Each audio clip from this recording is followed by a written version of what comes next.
Eu passo agora a condução do painel ao Dr. Joaquim Clotet. São todos seu. Obrigada. Obrigado. Uma boa tarde a todos. Me cabe o prazer, a satisfação de apresentar o Dr. Fernando Lucchesi, por favor, pode passar.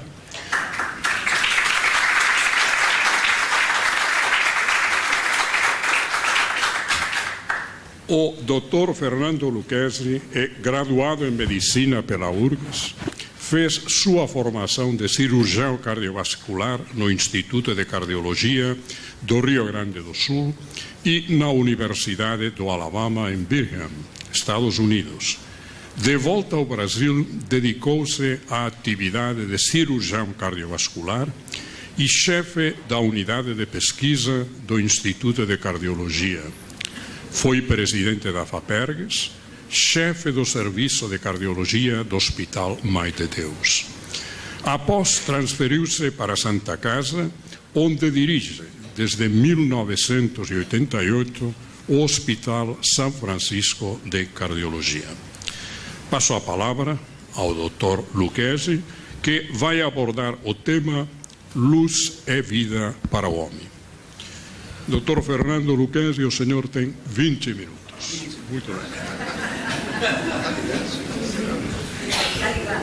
Alô? Sim. Está ligado. Reitor, obrigado, reitor. Eu fiquei impressionado com o seu currículo, reitor. Mas é sempre bom ouvir, porque a gente tem um golpe de humildade ouvindo um currículo desses, não é mesmo? Que só dá a sensação de frustração. Eu devia ter trabalhado mais. É sempre um prazer estar de volta a esse simpósio da DCE, que aliás eu sou repetente, é o D'Amico, até aprender, o D'Amico que faz isso comigo, todo ano ele diz que um dia eu vou acertar, vou continuar tentando. Bem, a luz, ela sem dúvida influi fortemente na vida do homem. E ela influi fortemente na saúde do homem. O que eu vou trazer a vocês hoje aqui é informação absolutamente atual sobre a questão saúde, luz e medicina.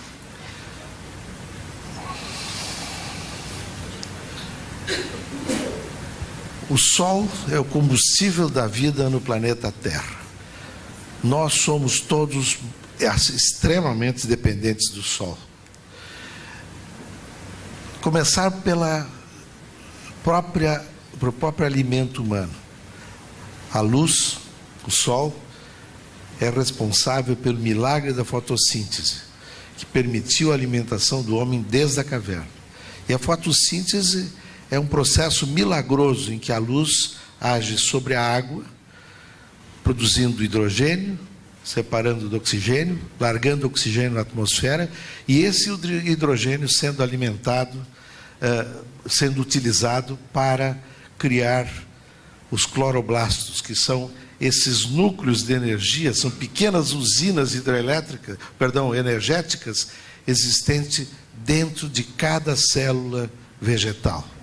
E nós nos alimentamos disso. Já no início da nossa vida, nós somos dependentes da luz. É muito comum as crianças nascerem com uma certa quantidade a mais de bilirrubinas no sangue, porque naquela fase neonatal se acumulam no corpo da criança esses pigmentos amarelos da bile, e que é muito comum, também conhecido como amarelão, em diferentes graus costuma ocorrer de 50% dos bebês, é bastante. Ocorre pela elevação na corrente sanguínea desse elemento. E o tratamento é fototerapia, se usa a luz azul, a luz fluorescente azul, que ajuda o fígado a metabolizar a bilirrubina. Então, fica muito claro, talvez possa diminuir um pouco a luz aqui. Falando em luz, pode diminuir a luz? Para a gente ficar só com a luz da nossa inteligência, todos nós. E da projeção. Então vocês veem aqui uma criança ictérica, sendo submetida a essa luz azul. Isso é extremamente comum no recém-nascido. Então, já no início da nossa vida, nós dependemos da luz. Existem consequências trágicas na falta de sol. Deficiência de vitamina D causa raquitismo nas crianças, fragilidade óssea, osteoporose nos adultos, fraqueza muscular, maior risco de câncer de colo, mama e próstata, confirmado. Indivíduos que têm deficiência de vitamina D têm maior risco de câncer de colo, de próstata e de mama. Maior risco cardiovascular também, isso está sendo muito pesquisado agora. Agora, o diabetes também é dependente disso. Agora, esse último é importantíssimo, maior risco de Alzheimer, doença de Alzheimer. Vitamina D e mal de Alzheimer, isso é extremamente recente. Nós, cardiologistas, somos hoje quem mais receita vitamina D, por uma razão muito simples, porque no Brasil existe 1,2 milhões de pessoas que vivem com o mal de Alzheimer, é muita gente. Pacientes com a doença apresentam níveis baixos de vitamina D. Existem já vários estudos mostrando que um tempo prolongado de hipovitaminose D conduz mais facilmente ao Alzheimer. Nós não sabemos por que ainda. A Academia Americana de Neurologia decidiu divulgar um estudo no ano passado, demonstrando que existe uma forte associação entre carência de vitamina D e o desenvolvimento de Alzheimer. O risco é 2 vezes maior para pessoas com baixos níveis de vitamina D, ou seja, quem tem longos anos de hipovitaminose D tem 2 vezes mais chance de ter Alzheimer. Vitamina D nos brasileiros. É impressionante, 40% dos adultos jovens possuem deficiência, até 80% dos idosos possuem deficiência. E eu vou dar minha experiência de consultório. Eu peço esse exame para todos os pacientes que consultam comigo. Aqui no Rio Grande do Sul, nessa época, nós temos mais de 90% de pacientes com hipovitaminose D. Mais de 90% dos pacientes têm baixo índice de vitamina D. O ideal seria em torno de 28, 30 miligramas por cento, e nós temos lá 16, 5, 8, 10, 12. É inacreditável o que nós conseguimos ver. Os idosos que vivem em casa de repouso têm ainda mais baixa incidência, porque tem pouco tempo de exposição solar. E mais, o grande mal do século XXI está sendo o estilo de vida indoors. Todo mundo dentro de casa, com o seu computador, com a sua televisão, com o seu telefone, e ninguém bota o nariz para fora. Aqui no Rio Grande não dá para botar o nariz para fora, porque vocês veem a chuva que tem, né? Faz meses.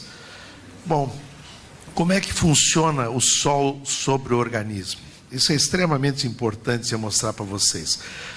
Normalmente, os raios ultravioletas, o sol tem raio ultravioleta e raio infravermelho. O infravermelho aquece. O ultravioleta, ele faz mais do que isso. O ultravioleta é UVA e UVB. São dois comprimentos de onda diferentes. A UVB, deixa eu ver se eu estou conseguindo ver aqui, eu acho que... está aqui. A UVB, ele no sol, ele atinge a pele nas suas camadas mais superficiais, na derme. E ali na derme, ele transforma, a UVB, o raio ultravioleta B, do tipo B, transforma o dihidrocolesterol, ele ajuda a baixar o colesterol. Aí isso é uma das vantagens sobre a doença cardiovascular. Transforma em colecalciferol, que é a vitamina D3. Essa vitamina D3, ela é facilmente metabolizada pelo fígado, produzindo a vitamina D. O que nós precisamos para o nosso metabolismo é 25 de hidroxivitamina D, que depois é eliminado pela urina como vitamina D2. Bom, pela alimentação, as vitaminas que são oleosas, elas são muito pouco fornecidas pela alimentação. Vitamina K, por exemplo, responsável pela coagulação, praticamente a alimentação nos dá muito pouco. E a vitamina D também. Vitamina B não traz suplementação suficiente pela alimentação. Esse é o grande problema. Então, pessoas com deficiência devem fazer uso de remédio, de suplementação farmacológica. Essa é uma vitamina que está cada vez mais sendo usada e mais recomendada por todos os especialistas. O excesso de vitamina D prejudica? Sim, prejudica. Nós podemos tomar diariamente 1000 unidades de vitamina D. Isso é a nossa média, é o que nós precisamos para repor nossa vitamina D a patamares em torno de 25, 30. Vejam, o excesso prejudica, ocorrendo aumento de níveis de cálcio, náusea, vômito e desidratação. Então, não é tomar indiscriminadamente, é tomar nessa faixa de 1000 unidades por dia ou 7.000 por semana. Bom, e o VA? O VA é uma onda diferente. Ela tem um comprimento diferente, ela penetra na hipoderme. A hipoderme é abaixo da derme, ela é mais profunda. E ali ela pode provocar inúmeras coisas, mas ela age diretamente sobre o ácido nítrico. E aqui vocês vão ver, o ácido nítrico é um potente vasodilatador. Tudo que nós fazemos hoje, que precisa de dilatação, o organismo usa o óxido nítrico. O óxido nítrico é, por exemplo, a ação do Viagra. O Viagra faz vasodilatação através da liberação de óxido nítrico. Bom, a exposição dos raios UVA ativam a produção e o envio de moléculas de óxido nítrico na pele para o sangue, dilatando os vasos sanguíneos. Nós temos óxido nítrico em todo o nosso organismo. A ativação desse óxido nítrico é através dos raios UVA na pele, na hipoderme. Isso baixa a pressão arterial, como todo vasodilatador, diminui o risco de infarto e de AVC. Vocês veem aonde anda a luz já, onde anda a ação da luz. Os raios UVA são mais nocivos para a pele porque podem produzir câncer. Então, nós, inevitavelmente, temos que ter um tempo de exposição restrito. Bom, como é que é tempo de exposição restrito nessa realidade da camada de ozônio? É complicadíssimo. A nossa camada de ozônio é muito rarefeita no sul da América e também na Austrália. Então, nós estamos olhando o globo do ponto de vista do polo, a gente vê que existe uma grande fenda na camada de ozônio. E essa fenda permite que os raios UVA e UVB atinjam diretamente o corpo humano. Por isso que nós recomendamos sempre que entre 10 horas da manhã e 3 da tarde, durante o verão, não no horário verão, mas no horário solar, se evite o sol. Por quê? Porque os raios UVA atingem a hipoderme e provocam doença, provocam câncer. Como é isso? Melanoma. Melanoma é uma grande doença, extremamente importante. É um câncer de pele com origem nas células que dão cor à nossa pele, melanócitos. Por exemplo, peles mais escuras têm mais melanócitos, peles mais claras têm menos melanócitos. Pois a ativação dos melanócitos pelo UVA pode fazer com que esses melanócitos se reproduzam indiscriminadamente e erraticamente, e levando ao câncer mais frequente no Brasil. Esse é o câncer mais frequente no Brasil, muito mais frequente nos estados do Sul. Corresponde a 25% de todos os tumores malignos registrados no país. É impressionante.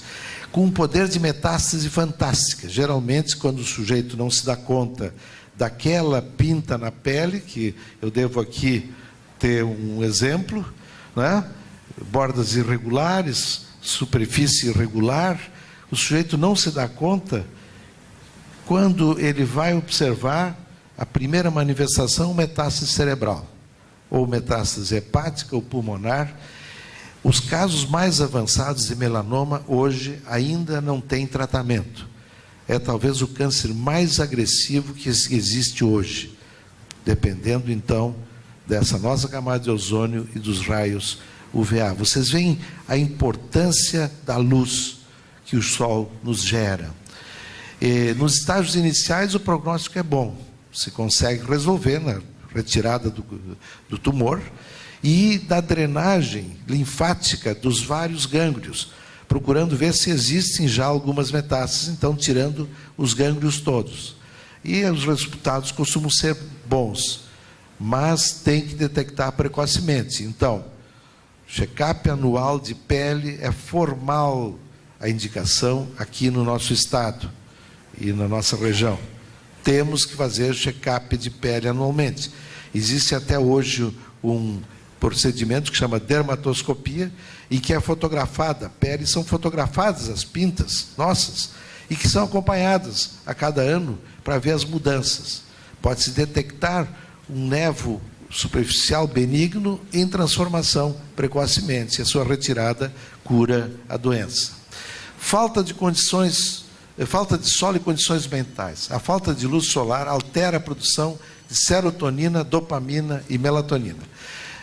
Serotonina e dopamina são os dois grandes hormônios do humor.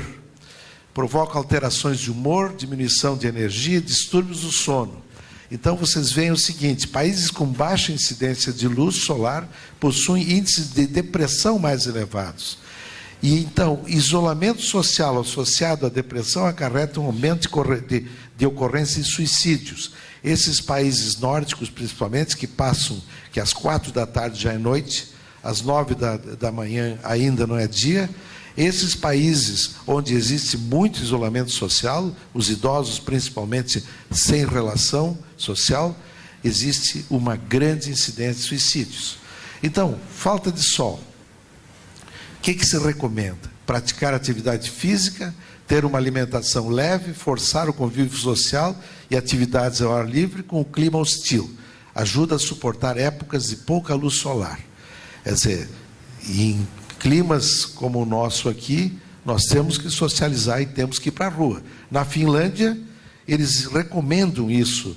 A Finlândia possui programa de saúde pública que estimula a população a sair de casa para brincar na neve, mesmo com clima rigoroso, porque isso faz diferença. Agora, esse estudo realizado na Áustria, ele é contundente, ele é impressionante. Foram avaliados 70 mil suicídios entre 1970 e 2010, pelo governo austríaco. Observam o que aconteceu. Foi confirmada a relação significativa da ocorrência de suicídios em épocas com baixa incidência de luz solar. Isso foi confirmado pela utilização, pelo governo austríaco, de 86 estações meteorológicas sobre o período analisado. Eles procuraram analisar, então, através das estações meteorológicas, retrospectivamente, aonde estavam se dando suicídios. E eram exatamente nas zonas de baixo nível de luz solar. Esse estudo é contundente. A Groenlândia possui um dos índices mais elevados de suicídio do mundo. Aí é a situação contrária. É uma luz permanente de baixa qualidade. Observem o que acontece na Groenlândia.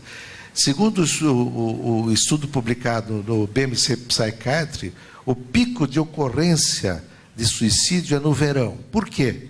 Porque na Groenlândia o Sol fica 4 meses consecutivos acima da linha do horizonte. É o Sol da meia-noite.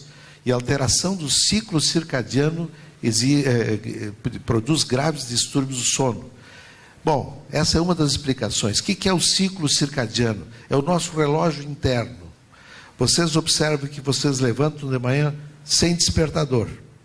Muito raramente se precisa de despertador.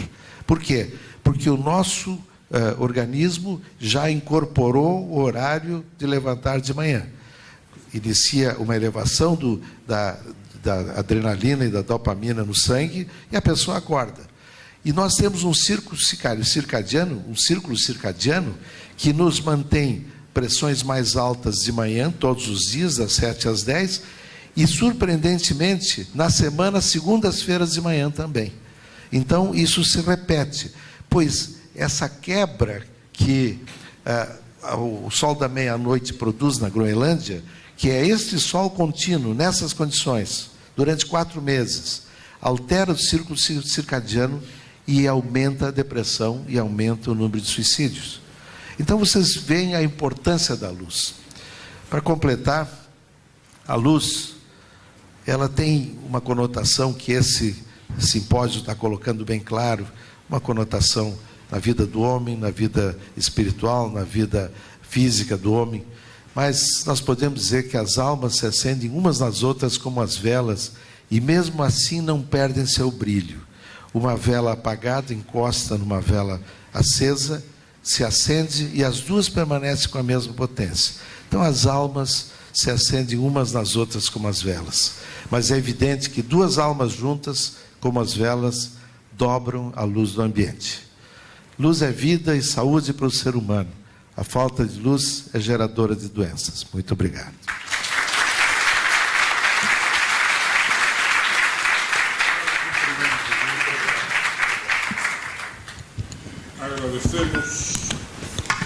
Agradecemos a magistral participação do Dr. Lucchesi e apresento agora o segundo painelista, professor Moacir Costa de Araújo Lima, que vai abordar o enfoque Luz e Vida para o Mundo.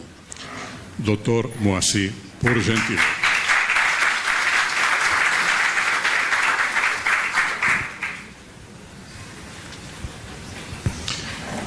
O professor Moacir é licenciado e bacharel em Física, com 3 pós-graduações. É bacharel em Direito, advogado, professor universitário e mestre em Linguística Aplicada na área de Lógica da Linguagem Natural. Atua como palestrante internacional na área de Ciência, Espiritualidade e Comunicação. Boa tarde a todos. É com muita alegria que nos encontramos aqui, buscando luz para o nosso entendimento, para as nossas almas, para a nossa vida, examinando as propriedades especiais da luz, não somente sob o ponto de vista físico, mas também naquele sentido alertado por Deepak Chopra, que diz que nós somos vocacionados para a iluminação. Portanto, essa procura da luz, esse fototropismo, não somente físico, mas também intelectual e, obviamente, espiritual, devem conduzir a nossa vida à busca da iluminação, entendendo, como a própria física ensina, que não existe sombra. O agente físico, real, energético, é a luz. Sombra é o resultado da oposição à marcha da luz provocada por um corpo opaco. Então nós temos condições de receptividade, de sintonia, de iluminação, mas podemos construir muralhas de egoísmo, de maledicência, de ressentimento, e aí nos queixaremos da falta de luz, quando na verdade a luz não faltou. Nós obstaculizamos a sua passagem. Nesse sentido, observando, nós podemos entender por que se diz que a luz é vida para o mundo. O começo. Houve ou não um começo? A hipótese materialista acreditou ter ganho um grande trunfo quando alguns cientistas postularam a teoria segundo a qual a matéria sempre existira. Não houvera, portanto, momento da criação. E em não existindo o momento da criação, está dispensada completamente a eventual figura de um Criador. Como a teoria, em meados do século passado, se tornou um modismo na física, e assim como na natureza humana, nós temos também entre os cientistas aqueles que seguem a moda só porque é moda, aqueles que se adaptam à moda e são capazes de criticá-la, e aqueles que criam a moda. Como dizem as mulheres de Paris, com muita humildade, Paris faz a moda, o interior acompanha. Assim, também nós temos os modismos científicos. E Einstein, com a ideia de que a matéria sempre existira, criou um fator para suas equações, que ele chamou fator extra, ou fator extraordinário. com esse fator, as equações de Einstein fechavam com a ideia de que a matéria nunca fora criada, de que a matéria sempre existira.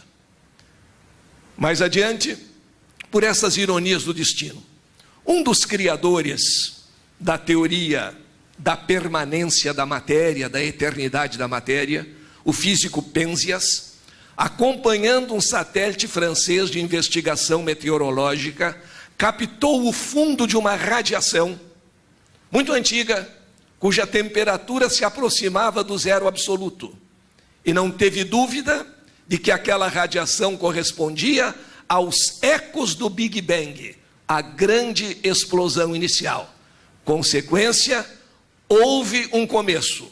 Se houve um começo, houve uma criação. E se a criação nos trouxe resultados inteligentes, é de se supor, por um princípio de lógica elementar, que tenha havido um criador inteligente. Neste sentido, do antigo embate ciência-espiritualidade, hoje superado quando os novos modelos da ciência abrem um campo extraordinário para a ação da consciência sobre a matéria, para a espiritualidade humana, em 1935, houve um encontro extraordinário entre Einstein e Rabindranath Tagore, o maior pensador da física da época e o maior místico e poeta da época. O encontro foi fartamente documentado pela imprensa internacional. Esperava-se um embate de ideias, de opiniões, de inteligências contraditórias. Mas o que houve foi exatamente o contrário. Ao abrir a porta para Tagore, Einstein diz a ele: você falou que nós nos tornamos grandes quando crescemos em humildade. E eu acredito nisso. Passaram a discutir sobre espaço, tempo, e de repente, o místico, aquele que não conhecia os meandros da física, diz ao maior físico de todos os tempos: houve um tempo em que o tempo não existia. Einstein ainda não estava aberto para essa compreensão. E é exatamente o que hoje diz a física quântica. Quando se pergunta a um físico: e antes do Big Bang, o que havia? A resposta será: antes do Big Bang, não tem sentido falar nem em antes, nem em depois, porque simplesmente não existia espaço. Houve um não tempo em que o tempo não existia. Essa é a resposta atual, e que foi pressentida, que foi percebida por um místico, que falava na alegria de viver, e dizia que devemos deixar sem questionar as alegrias da vida brincarem, como uma gota de orvalho brinca nas bordas de uma folha. O sentimento de sensibilidade, ao contrário do sentimento de ameaça. Santo Agostinho, um filósofo de primeira linha, e também muito esperto, quando achava que as pessoas não podiam entender bem os próprios questionamentos, porque hoje na física se sabe que o importante não é a resposta, é a pergunta. Se perguntarmos ao homem como uma fera, ele vai responder como uma fera. Mas se percebermos os aspectos elevados da espiritualidade e a esses aspectos dirigirmos os questionamentos, o homem vai responder nesses aspectos superiores. É que às vezes um vende mais do que o outro, mas o essencial está em como fazer a pergunta. Em uma ocasião, um curioso de plantão perguntou a Santo Agostinho, essas perguntas que as pessoas que não pesquisam determinados assuntos fazem, achando estar propondo um questionamento de altíssimo nível, quando estão apenas mencionando qualquer tolice, perguntou: e o que fazia o Criador antes de criar o mundo? Quando Agostinho lhe respondeu, no nível do entendimento do perguntador, estava pensando em criar o inferno para pessoas que fazem perguntas impertinentes como esta. Porque a resposta tem que surgir exatamente no nível em que o questionamento é feito. E então, se pergunta hoje de que é feito o universo. E a maneira mais correta de responder, de acordo com a física contemporânea, é exatamente o fiat lux, faça-se a luz. O universo é feito de luz. O que vai ao encontro do dizer de Giordano Bruno quando afirmava: o universo não é apenas feito por Deus, mas também é feito de Deus. Porque do infinito podemos tirar quanto quisermos, ele continua sendo infinito. E quanto ao faça-se a luz, a mais atualizada teoria da física, que é a teoria das supercordas, afirma que tudo que existe no universo resulta da vibração de pequeníssimos e invisíveis filetes de energia eletromagnética que, ao vibrar, produzem a matéria e todas as suas características. Energia eletromagnética significa exatamente luz. Existem luzes que nós não enxergamos: infravermelho, ondas de rádio, ultravioleta na frequência mais alta, raio-x, raios gama, mas é tudo luz, é tudo vibração eletromagnética. E esses filetes de luz de 11 dimensões espaciais, nossos sentidos percebem apenas 3. Nem podemos imaginar como seja, mas a matemática calcula. A matemática hoje é a ciência da pré-cognição. Ela prevê partículas muito antes delas terem o seu rastro detectado. Então a matemática já previu essas 11 dimensões de vibração das supercordas. Significa luz que, ao vibrar, produz a matéria. Isso é o que nós chamamos criação no sentido descendente. As coisas não existem do mais denso para o mais sutil, e sim do mais sutil para o mais denso.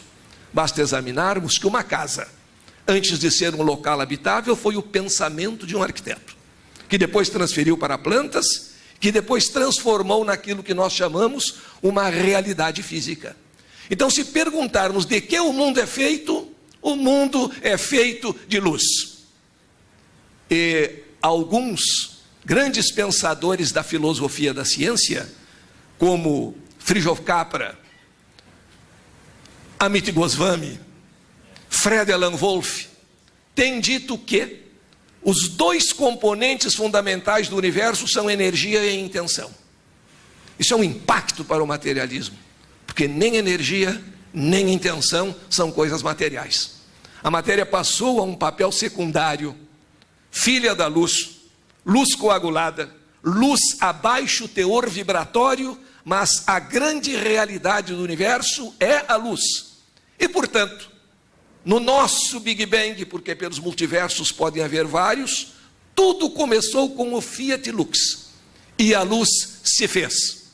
E o projeto do universo é naturalmente um projeto inteligente.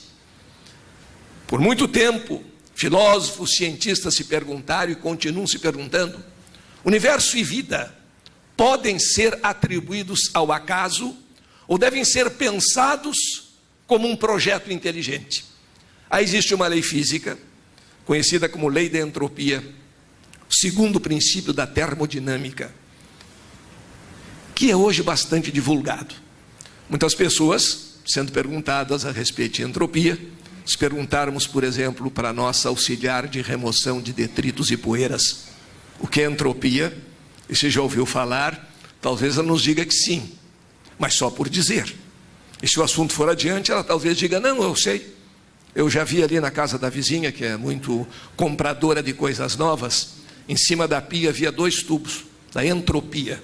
Deve ser um detergente novo que leva a sujeira toda embora, alguma coisa desse gênero. Até que a gente pergunta para a pessoa: mas já ouviu falar em grau de desordem? Ah, sim, pois entropia é o número que mede o grau de desordem de um sistema.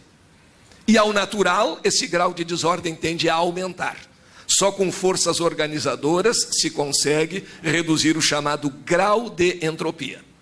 A partir daí a pessoa entende e diz: inclusive já sei quem é o senhor entropia aqui dessa casa, que deixa a toalha molhada em cima da cama, etc. Fica tudo mais claro. Mas na verdade a entropia mede o grau de desordem de um sistema. E os sistemas ao natural, sem forças planejadoras, se desorganizam. Então existem aqui 2 pequenos cálculos. Para que o universo exista tal qual nós o entendemos, são necessárias cerca de 12 constantes físicas, calculadas até 13, 14, 15 decimais. Uma mudança num decimal de uma dessas constantes e o universo simplesmente não existiria como nós o percebemos. Os elétrons poderiam não se unir, não formar pares, a lei da atração poderia ser diferente, etc. Pois bem, a probabilidade de que essas constantes físicas tenham surgido do acaso é de 1 sobre 10 elevado a 200. 10 elevado a 200 é o número 1 seguido de 200 zeros.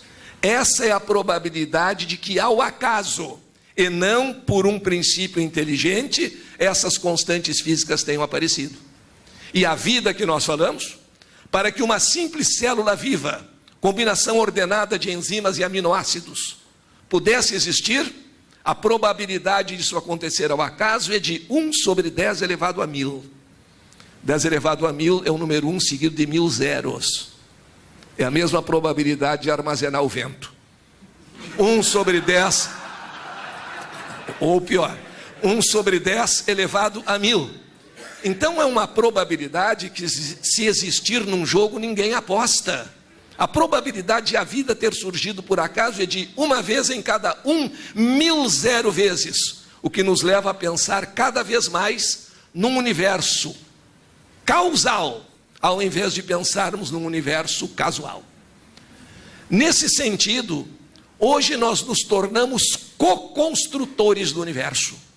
A física descobriu que a consciência do observador influencia na partícula, como descobriu que nós somos luz em diferentes graus, e que também temos uma volição para uma luz maior, uma luz de conhecimento, uma luz de entendimento, que nos tem que dar esse espírito de buscar o bem e o bom, de buscarmos a vitória, o sucesso, e não cultivarmos aquela famosa moral dos ressentidos, que eu comparo como um conjunto de águias, geneticamente águias, que são criadas por uma meia dúzia de galinhas maldosas. E as águias com genética de águia terão mentalidade de galinha.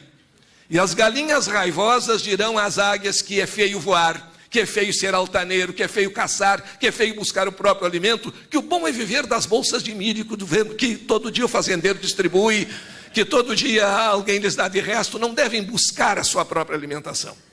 As águias deixam de lado sua volição genética para a luz e são criadas como galinhas. O perigo é que um dia essas galinhas ressentidas cheguem ao poder.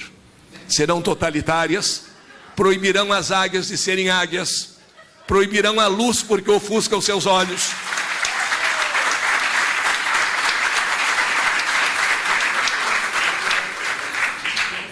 E como todos nós somos filhos da luz, frutos da luz, e devemos nos vocacionar para a luz, não podemos cultivar aquela moral ressentida que faz o homem ter nojo do homem, ter raiva do sucesso, ter desgosto pela sua inteligência, pela sua capacidade de progredir, de ser águia.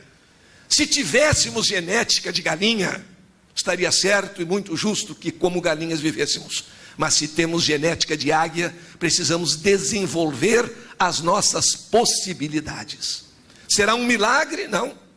Apenas a realização de uma tarefa para a qual nós fomos vocacionados. Em relação a milagres, há uma frase muito importante de Einstein, que diz existirem duas posições possíveis diante da vida. Uma, acreditar que milagres não existem. Outra, entender que tudo na vida e a própria vida já é um milagre. Tão mínimas são as condições necessárias para que a vida funcione. E um astrônomo inglês chamado James Jeans afirmou que o universo, embora numa comparação muito imperfeita e inadequada, se parece muito mais com um gigantesco pensamento do que com qualquer outra coisa que nós queiramos ou possamos imaginar. Entendemos, portanto, o universo como um pensamento de luz, como um pensamento de amor. Esse amor à vida, esse amor ao progresso, esse amor ao bem, essa iluminação que todos nós devemos buscar. Devemos dizer para nós mesmos, criadores e arquitetos do nosso destino, faça-se a luz. Deixemos a luz entrar, a luz do bem, a luz da bondade, e nos transformando, teremos condições de, pela altivez e não pela obscuridade, transformar o mundo. Obrigado.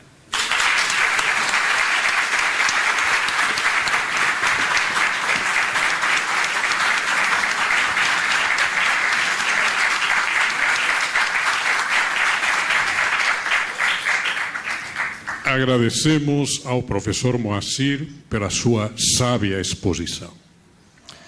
Tenho agora a satisfação de apresentar o próximo painelista, Padre Érico James, que enfocará o tema Luz e Vida em Deus. O Padre Érico é professor de Teologia Sistemática da PUC, com doutorado em Teologia pela Pontifícia Universidade Gregoriana de Roma e estágio pós-doutoral em Cristologia e Paz na Universidade de Tübingen, na Alemanha. Membro da Comissão de Diálogo Bilateral Católico-Luterana da CNBB, vice-presidente da Sociedade Brasileira de Teologia e Ciências da Religião e da International Network of Societies for Catholic Theology. Com a palavra, o Padre Érico James.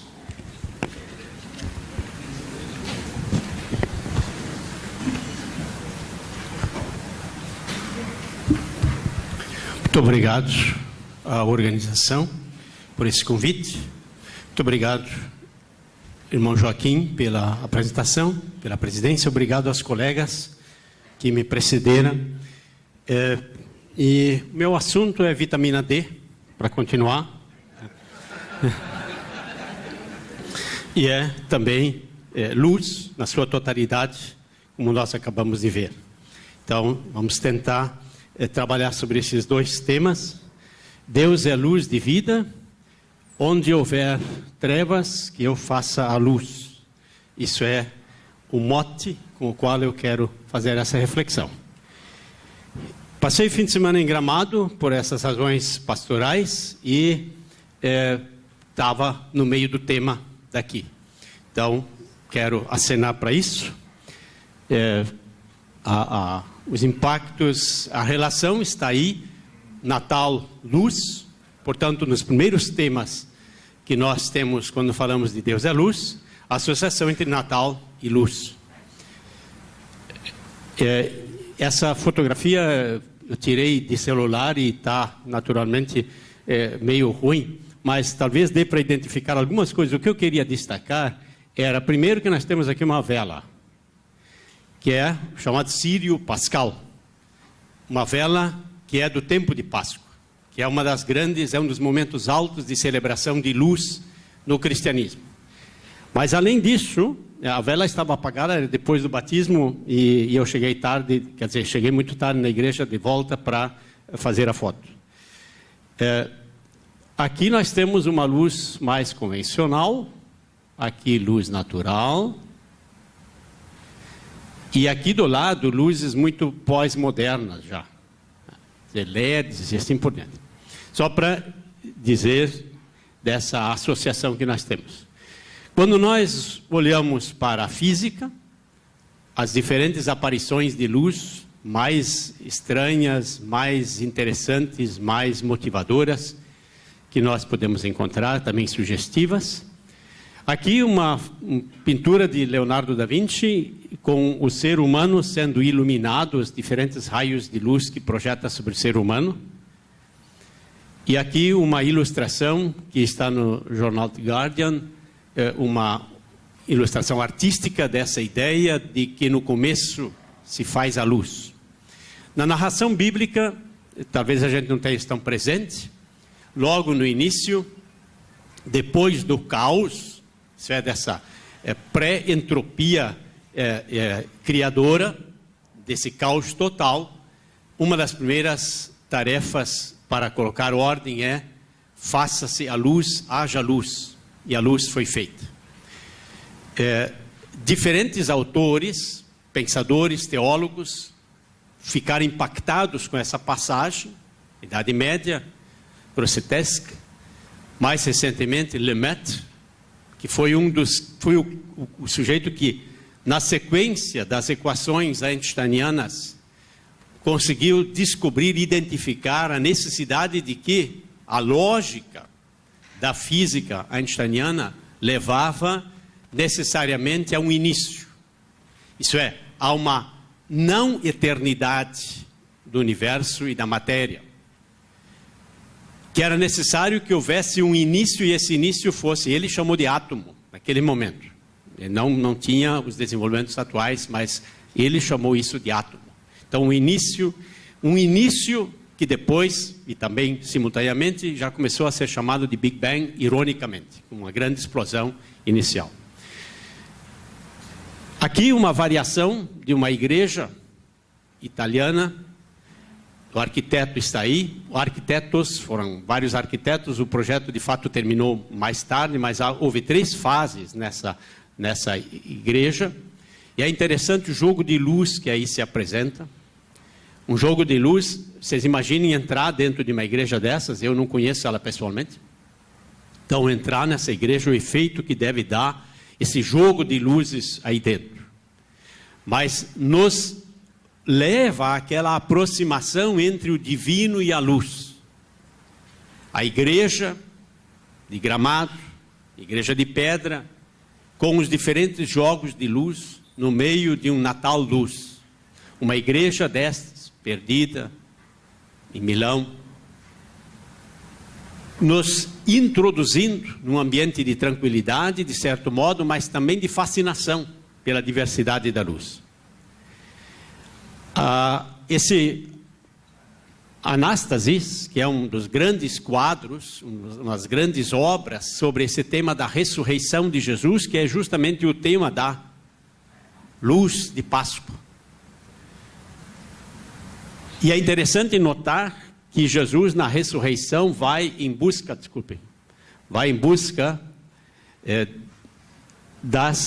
daqueles que estão perdidos nas trevas para resgatá-los e levá-los para a luz.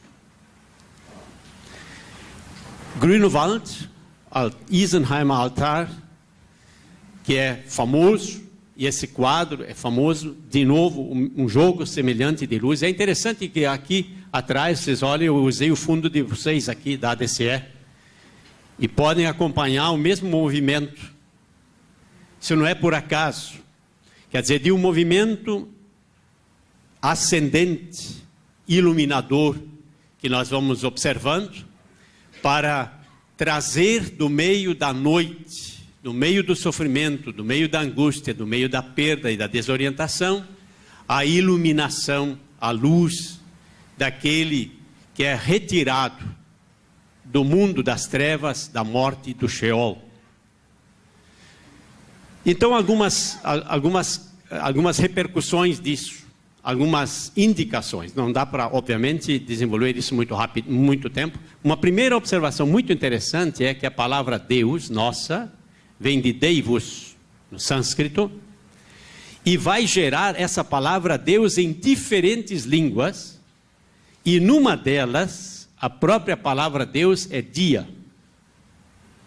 Ou seja, Deus e dia são sinônimos, são o mesmo significado. Não há uma diferença essencial entre Deus e dia. Então, a iluminação, o dia, para nós, coincide com aquela experiência que se tem da realidade de Deus antropologicamente. Isso é como estrutura antropológica profunda do próprio ser humano.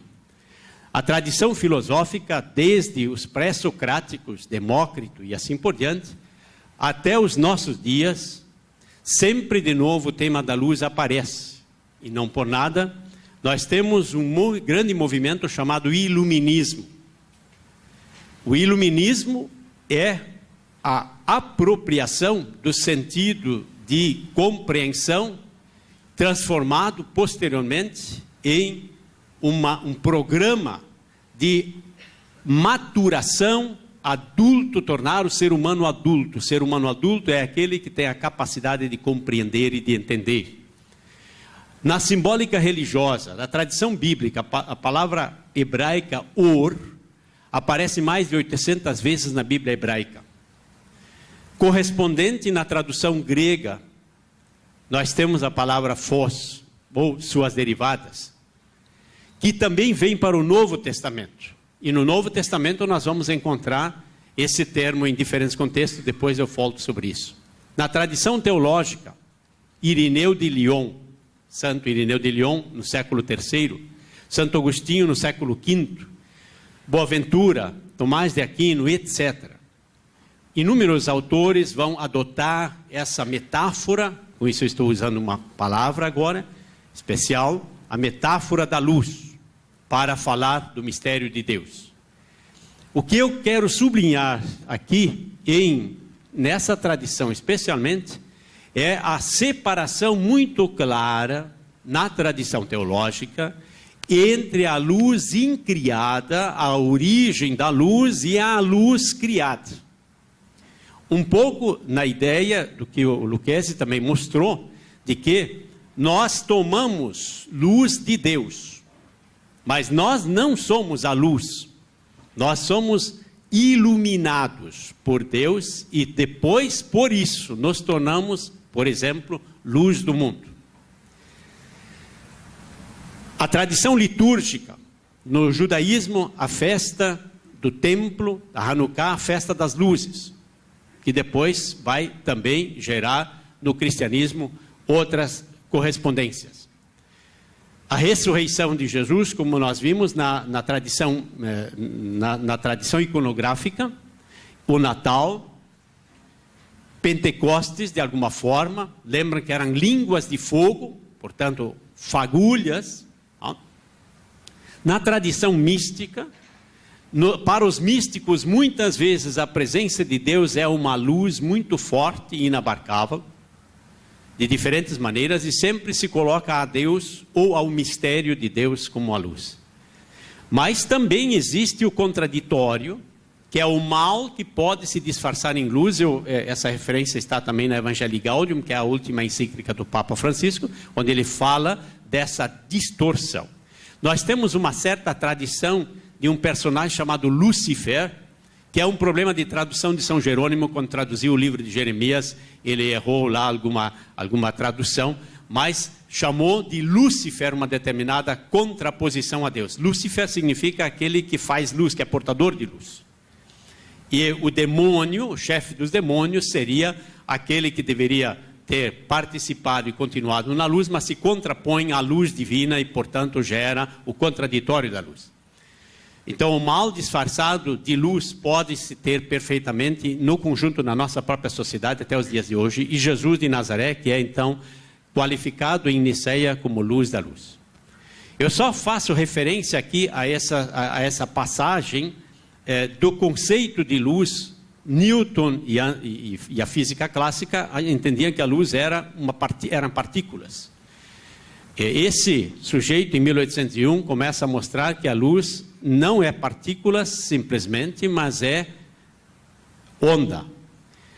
E depois se mostra, Klaus Johansson consegue mostrar isso definitivamente em 1961, que as partículas inicialmente aparecem de forma esparsa, mas à medida que nós vamos jogando, fazendo passar a luz e fótons por um determinado equipamento, ao final eles vão se agrupando em forma de ondas.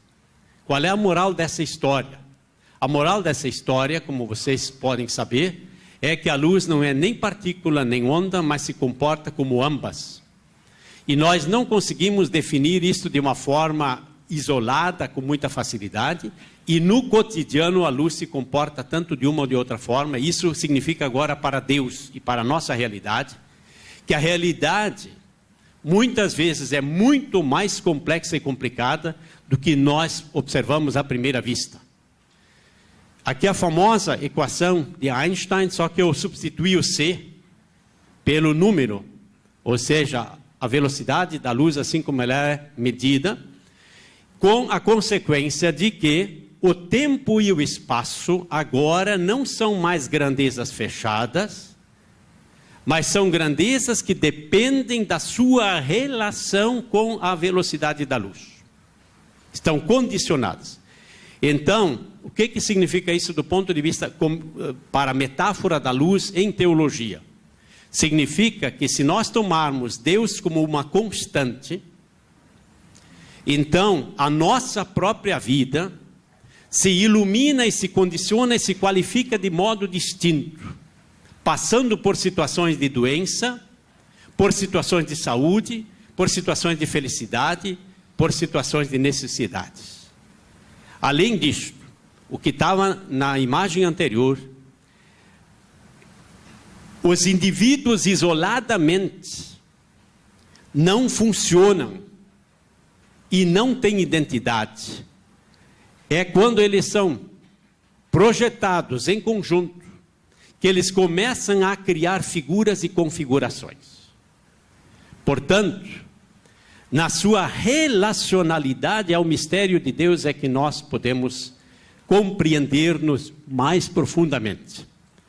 Eu queria chamar a atenção especialmente para essa última palavra aqui, que é uma palavra mais complicada, a chamada pericorese trinitária. É uma palavra grega que significa dança.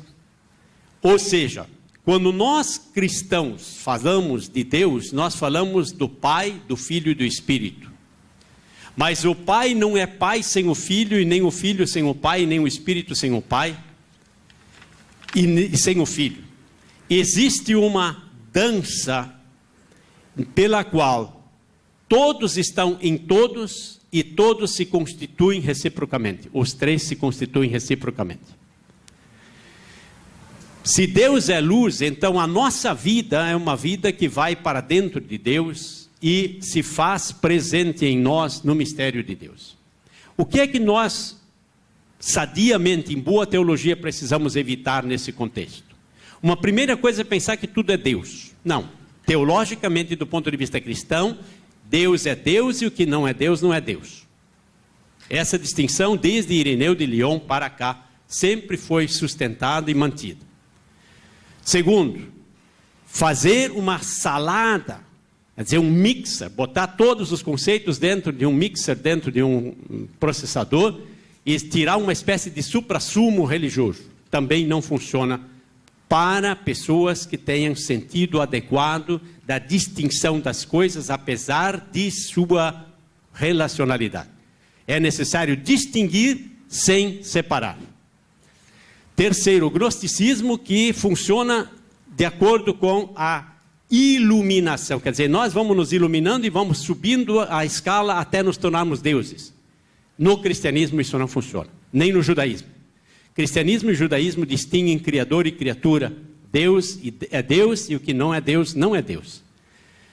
Mas a realidade é complexa e nós não podemos querer, com fórmulas e receitas simples, pensar que vamos resolver a própria realidade. A relação é um constituinte essencial do real, também do ponto de vista da física, mais ainda claramente do ponto de vista das biociências, da medicina, quer dizer, toda a complexidade que nós somos como seres vivos.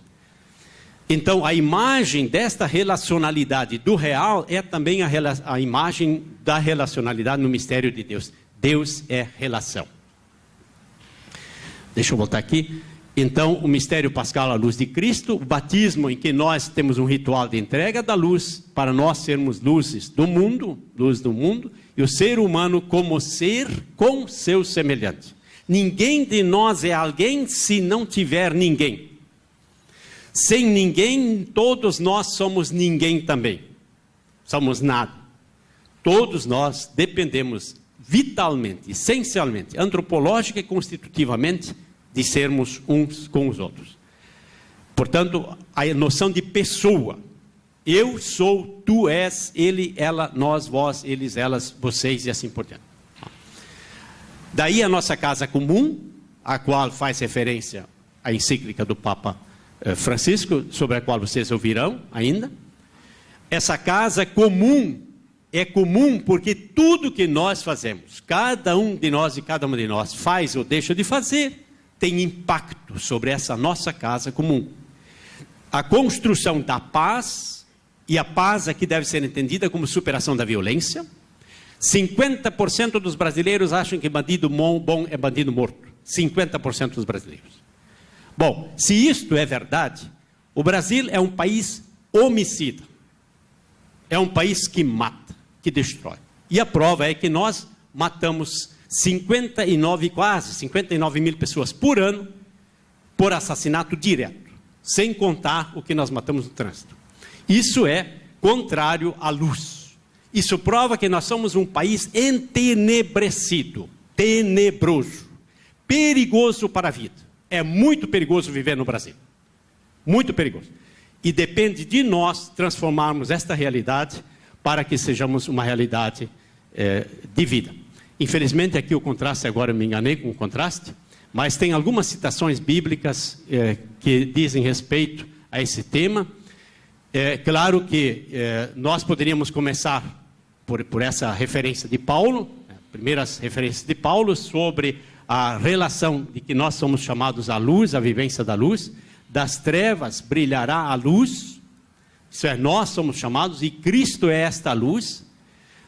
Paulo, de novo, irmãos, não estais entre trevas, para aquele que é dia, quer dizer, nós somos chamados como dia, para que não sejamos surpreendidos, portanto, sejamos pessoas que vivamos na iluminação.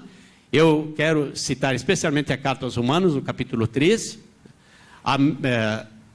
revestivos do Senhor Jesus Cristo, que é aquele pelo qual nós somos chamados a sermos como dia, viver como de dia, como de dia. E claro, a carta de São João, a mais contundente sob esse ponto de vista, na medida em que coloca Deus como amor e nós que somos chamados a vivermos no amor. Essa relação é de novo uma relação que nos associa com a luz. Na medida que nós somos iluminados pela força de Deus na nossa vida, nós nos tornamos luz. E quem não ama, não conhece a Deus, porque Deus é amor. E claro que João está coerente com isso no seu próprio evangelho, onde, no capítulo 8, Jesus mesmo se apresenta como sendo a luz do mundo. Aqui uma lembrança de aniversário, né?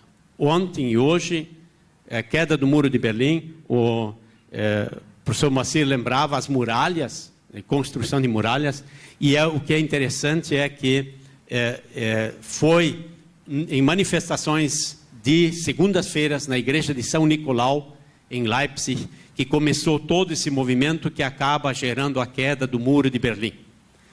E se chamou por isso a Revolução das Velas.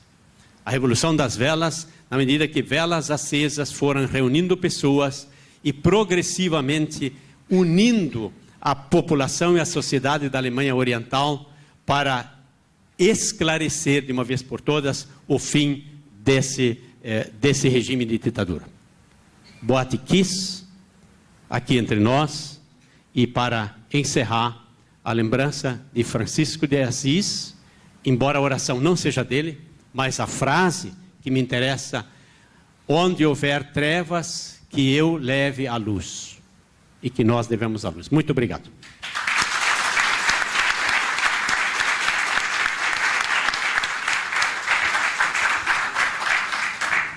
Muito obrigado, Padre Érico. Da mesma forma, muito obrigado e cumprimentos aos três expositores, os três verdadeiros mestres, cada um na área dele.